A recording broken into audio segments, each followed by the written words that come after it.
Hello and welcome to this Danish survival video. So Feche was kind and stupid enough in equal measure to donate to me on Patreon to commission this. The goals are simple here. We're playing as Denmark, we must remain democratic, and we have to survive World War II. That's what I've been commissioned with, and that's what we're going to do. We'll get a quick overview of Denmark here. You'll see we're not that mighty. We have two states with a reasonable amount of building slots and so-so industry available to us. And we're going to figure out what to do from here because Germany is going to be after us before too long. First thing we're going to want to get done is the focus tree to get us that extra research slot. So we're going straight with that. Thankfully, as a European miner, we start with 3 technologies, or at least 3 technology slots. We're definitely going to want to get going with our doctrine, but first and foremost, since we know that we have time to build up, we're going to go with engineering and construction to help us build up our economy and allow us to weather the storm that is to come. We know we're going to want these guns later on, and we will get them, but we're going to hold off for that. We're going to allow ourselves to build up our own country ahead of time for that. We're also going to want to import some steel, but we're going to hold off on that because the few civilian factories we have are very precious. Being a civilian economy, a lot of ours are given away to consumer goods. So we're going to set up the constructions that we'll be focusing on for a while. We want to get more military factories, and I really want to reinforce the border between ourselves and Denmark. So we're sticking some forts down there. Also having a look at the production. As you can see, it doesn't go so well for us. That won't be the focus early on though. We're having convoys built because we may need them for trading, but as you can see, we're not producing them particularly quickly. There's no real point in us recruiting more men at the moment, but we're going to have a quick overview of our divisions. They're not too great, but we will probably be working with the initial one, but we'll need to improve it a fair bit. We're going to need army experience for that though. I'm going to grab all of our units, throw them into one army group, lead it with our general, who is actually fairly good, a bit of a trickster as well, as all Danes are. And we're going to have them exercise. They're going to be exercising for a while because we really want that army experience. That's what we're going to use to upgrade our units later on. So they will exercise. We're also going to throw our air wings back into reserve because we have no pressing need for them right now. And with that, we're going to unpause and get going. There's a lot of build-up to be done, so a bit of time has passed, and all seems to be well for us. We've got 150 political power that we need, and we're going to grab ourselves a theorist so we can get going with more army experience. It also means that our units don't have to keep training and breaking all of our equipment. We'll certainly train them up to get their extra bonuses in combat, but that will come later. For now, they can stop breaking our equipment and we can keep focusing. We're going to keep going with our researches to help build up our country as quick as we can. We want that extra factory production, we want that extra construction speed, because we need to get our nation ready for war. Things are heating up in the world. Japan are taking their focus, war with China. That's going to increase world tension as they get on with that. A lot of our actions are tied behind world tension due to being a democracy, and remember, we are not allowed, as part of this commission, to stray away from democracy. As we've built more military buildings, we're building more, and our fort is being constructed. Every fortification gives us 15% bonus to our defense. It's high time we got some proper guns under production though, and since we have the factories for it, we're going to import from our good friend Sweden. We need that steel and tungsten, and with that our infantry equipment, supply, artillery and anti-tank will help us along the way. We researched anti-tank because we know if we want to fight German tanks, we're going to have to punch our way through them. We're also going for a limited conscription. We can't actually get extensive or anything else, so for the time being we'll increase our recruitable population as much as we can. It's not a lot, but it should be enough for our little Denmark to survive. So we set them up to recruit, and this, even though we don't really have the equipment for them, at least it gives us an idea of how much we're going to need to produce to flesh this out. I believe this will give us 10 divisions in total. Fortunately for us, our border is only 2 provinces thick, so that's all we'll need to do. And as ever, we continue with our research, but this time focusing a bit more militarily. We want to work our way up to weapons too fairly swiftly and get those produced for as long as possible, build up production efficiency on them, so that we'll have, hopefully, superior weapons to the Germans. Our focus tree is going well as well. We want as many military factories, and once we've done that, we will consider going down the army doctrine. And as I was saying, we want those weapons too as fast as possible, so even though they are well ahead of time, we're going to use our bonus to get them, because comparing it to Infantry Equipment 1, it's just that much better. Worth spending our time and research on, and worth importing steel from Sweden to get them produced. We're still working on making as many military factories as possible. We've put our fortifications down in priority, because it's more important to get the guns up and ready. I've been splitting up my divisions as well, so that those that are fully exercised don't need more exercise, and I've turned them, or rather changed them all, into our superior divisions.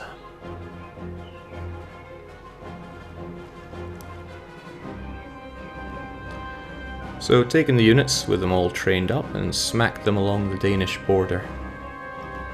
They're not going to be using that plan anytime soon, but it's good to know that they'll be ready for it, just in case the Germans decide to jump us. Well, we've got everybody ready that we can. We might just be able to squeeze out one more division. We'll keep an eye on that. We're pressing all the Danish population that we can due to our terrible conscription laws. And as we get more and more factories and better equipment, we are commissioning more of them. We have a burning lack of steel, but there's nothing unusual there, and we continue on with our doctrine and other researches. I don't rate the doctrine tree that we have taken to be much use after the first part of the infiltration branch, since most of it will affect either equipment that we don't have or situations that I don't think we will be encountering. Otherwise, we're keeping our artillery going well. For the first time, I'm actually focusing on anti-tank, because I'm well aware that the Germans are going to be throwing light tanks at us. Just trying to keep everything balanced out. We're sitting on a healthy amount of political power. I want to save that up for in case of warfare, but since we have so much, we can spend a little to improve our research. Looking at our newly deployed individuals who want them exercising, we need everybody trained up as well as they can for the fight with the Germans.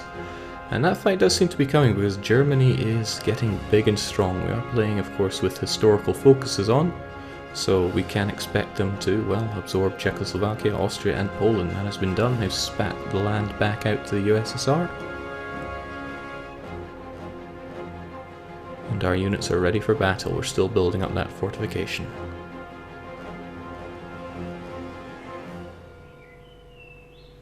Now, I'd love to join the faction with the UK, but we're blocked out of that due to the lack of world tension. I'm sure we'll be getting that before too long.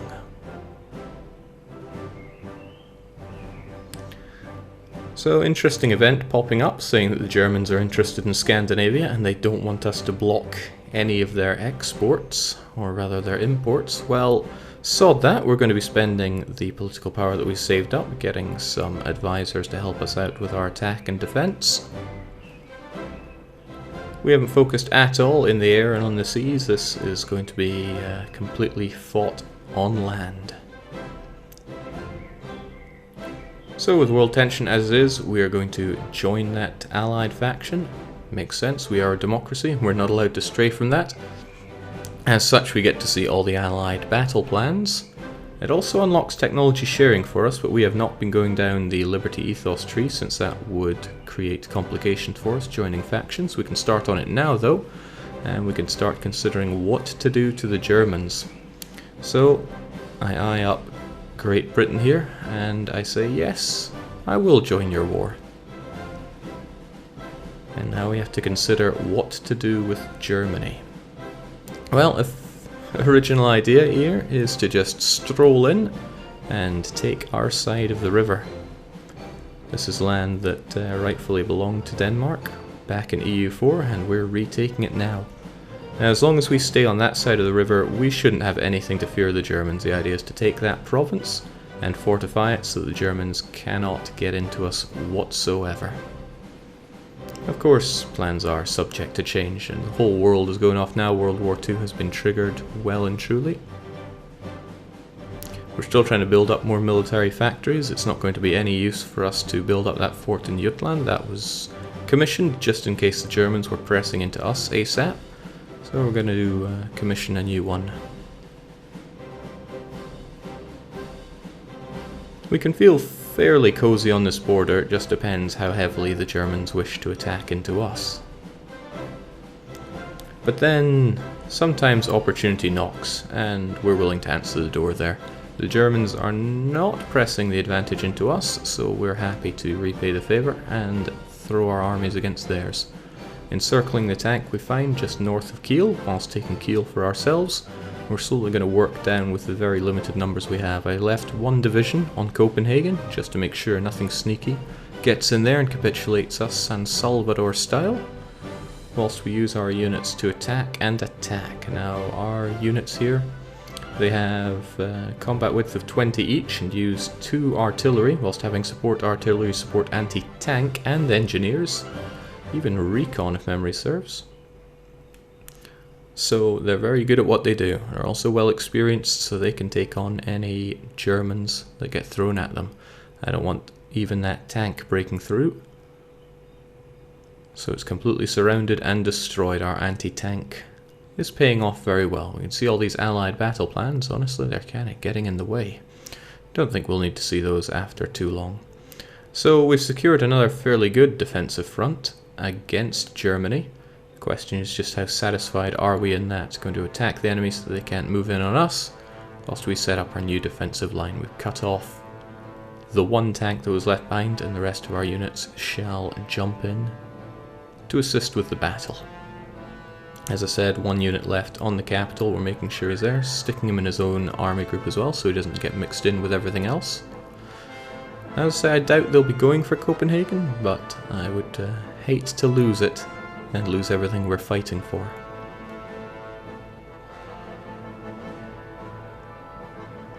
With this, everybody moves into position. Germany is very lightly defending the line against us, and for that we're just going to push through, and push, and push.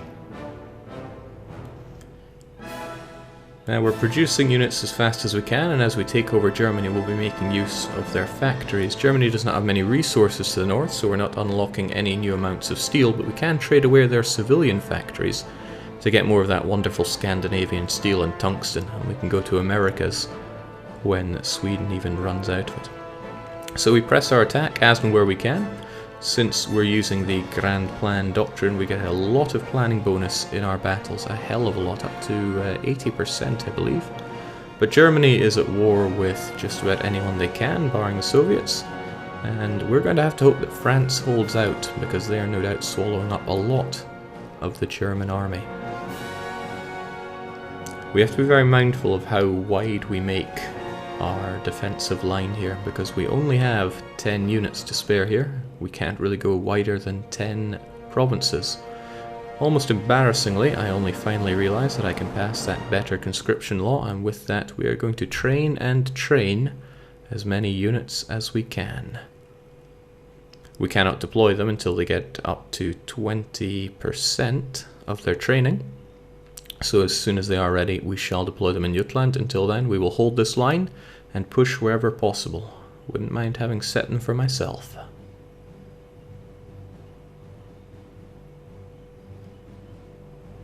As you can see, our units are fairly good at attacking, even when going into unfavorable terrain or even across rivers, because we've made some excellent divisions.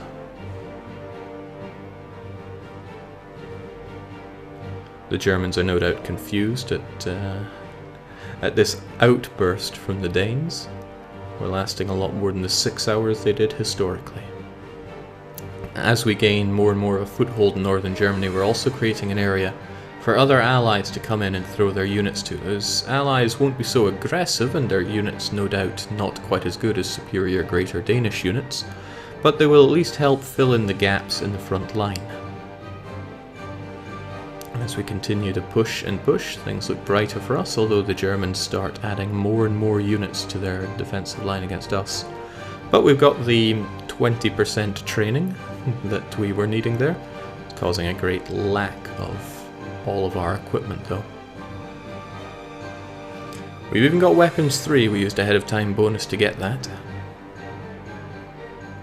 But it's going to be quite a while before we can produce any real number of them and deploy them to our divisions. I lament the forts that I have built, since I thought I might have to be on the defensive, but hey, our factories had to do something. So, admiring how well our units are fighting here, checking out the amount of soft attack that we can throw at the enemy thanks to our division superior training, even though the enemy has a better general than us. They even have air superiority, so a lot of that soft attack from the added artillery, and the fact that we can penetrate their armor helps out a long way. Now, adding armor is a great way to make your divisions, well, have enough armor against enemy piercing, but simply because we use anti-tank, we can pierce our way through those German tanks. And from here, we deploy more units as we need them, and Denmark grows and grows, penetrating its way into the German Reich, whilst the German Reich does likewise to the French. The French are in trouble, but as long as they hold Paris, they're not about to capitulate, at least not anytime soon, so we must press the advantage that we have, taking out any gaps in the German defence and pushing through where we think we have the advantage. Fortunately, it's all just plains and forests to the north, so there's no great problem for us pushing through these Germans. We engage and we instantly see the battle goes in our favour, using divisions that are 20 in combat width really helps out in terms of getting the optimum amount into battle.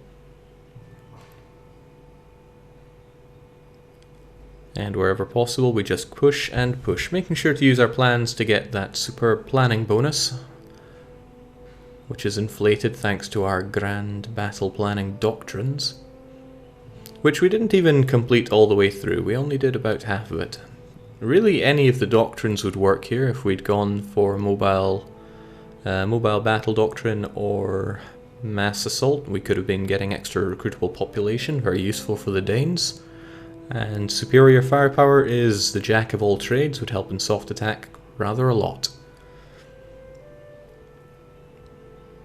But it doesn't matter to Greater Denmark, whatever we have, we will push and we will push. Fortunately, the Germans are not offering too much resistance at this point. We have split them effectively in half, and those that are stuck on the French side will quickly find themselves encircled, while those remaining to our east will continue to get pushed back. At this point, there's very little left of the Germans. They have very high national unity, but with their new capital over in Vienna, we just need to make the push, take it, and their capitulation will follow suit. This is not the most elegant of attacks, this is more of a mad dash for the capital, or the new capital rather, since Berlin fell nice and early to us. But we worry not about our Danish lives, our goal here is to survive World War II, and German capitulation will show that nicely. France has managed to take back their land, made incisions into Italy, and nationalist Spain, who sadly won the Civil War and became an extra target for us. Now our enemy madly tries to hold out, but it is not enough. It's a very good defensive line for the Germans, since there's a lot of mountains to be had, but Greater Danes are too strong for that. We continue to push in, annihilate any Germans around us, and victory will very soon be ours. They're holding out with a lot of units in the capital, but we can take them. The alerts at the top screaming at us, there can be research, we have low supplies, we have partisans, low manpower, free factories, but it doesn't matter because the end for the Germans is pretty nigh.